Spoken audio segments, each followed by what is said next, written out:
Dimensi kedirgantaran yang menjadi ruang lingkup pengabdian Tentara Nasional Indonesia Angkatan Udara terus berkembang dengan spektrum yang semakin cepat, luas, dan signifikan. Wilayah udara bukan lagi lahan kosong yang tidak bermakna, melainkan menjadi bagian wilayah yang sangat menentukan bagi kedaulatan suatu negara, kepentingan nasional, dan kelangsungan hidup suatu bangsa.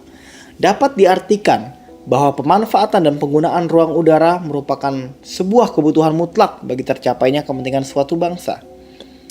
Lebih setengah abad lalu, pada April 1955, Presiden Republik Indonesia Soekarno mengingatkan bangsa ini bahwa ruang udara harus dikuasai guna melaksanakan kehendak nasional.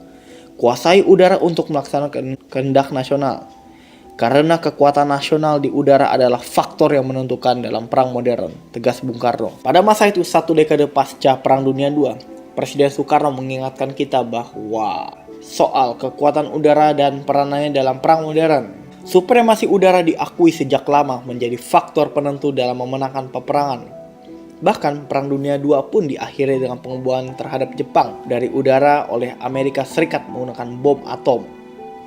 Meski demikian, seperti yang ditekankan di awal, menyikapi perkembangan zaman yang makin luas, maka dibutuhkan cara pandang yang lebih maju, yakni multi-domain integration, yang mengintegrasikan semua unsur kekuatan. Integrasi multi-wilayah diperlukan karena ancaman yang datang pun sifatnya multi-domain juga. Termasuk dalam hal ini yang tidak boleh diabaikan adalah ancaman baru, seperti cyber war. Dalam konsep multi-domain integration, semua matra TNI diharuskan secara kelanjutan dan intensif mengaplikasikan budaya strategis dalam strata taktis. Melalui mekanisme yang dibangun tersebut, diharapkan tercipta bottom-up innovation guna menghasilkan sistem yang teruji. Melalui kajiannya, TNI AU berupaya mewujudkan hal itu dalam perjalanannya di era modern. Hal ini pun ditandaskan dalam amanat yang dibacakan Kepala Staf Angkatan Udara pada upacara HUT TNI Angkatan Udara ke-70, 9 April 2016 di Lanut Halim Perdana Kusuma, Jakarta.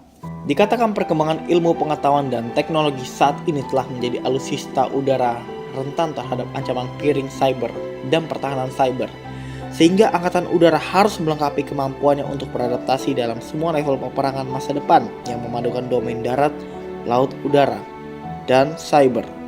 Faktor kecepatan. Dalam buku William Billy Mitchell Air Power yang ditulis oleh Lieutenant Colonel Johnny Jones, United States Air Force, tahun 2004 dikatakan, "The first battles of the future will be held in the air, and the result of these battles will either determine who shall win the war or have a very marked influence on it. Consequently, speed of mobilization is the first requisite." Konsep peperangan sebagaimana yang dicetuskan Billy Mitchell menekankan pada tercapainya faktor kecepatan dan hal itu dapat diraih melalui media udara. Adapun kini ditambah dengan faktor perang cyber merupakan terobosan baru dan tantangan yang harus dihadapi. Pertahanan cyber harus kuat agar kekuatan udara yang dikerahkan tetap menghasilkan keunggulan maksimal. Integrasi multiranah telah menjadi suatu keharusan di mana kekuatan berbagai matra TNI bersatu padu menjadi sebuah mata tombak yang sangat tajam. Sehingga dalam perencanaan pembelian alat utama sistem senjata alutsista diarahkan agar dalam pembangunannya menghasilkan kekuatan trimatra terpadu. Selain itu, TNI AU maupun TNI pada umumnya harus sudah memiliki pasukan cyber yang dapat diandalkan. Kembali ke dimensi kedirgantaraan. Pemahaman bahwa ruang udara NKRI utuh telah diamanatkan dalam Undang-Undang Pasal 5 Undang-Undang Republik Indonesia Nomor 1 Tahun 2009 tentang penerbangan. Misalnya, menyebutkan bahwa Negara Kesatuan Republik Indonesia berdaulat penuh dan eksklusif atas wilayah udara Republik Indonesia.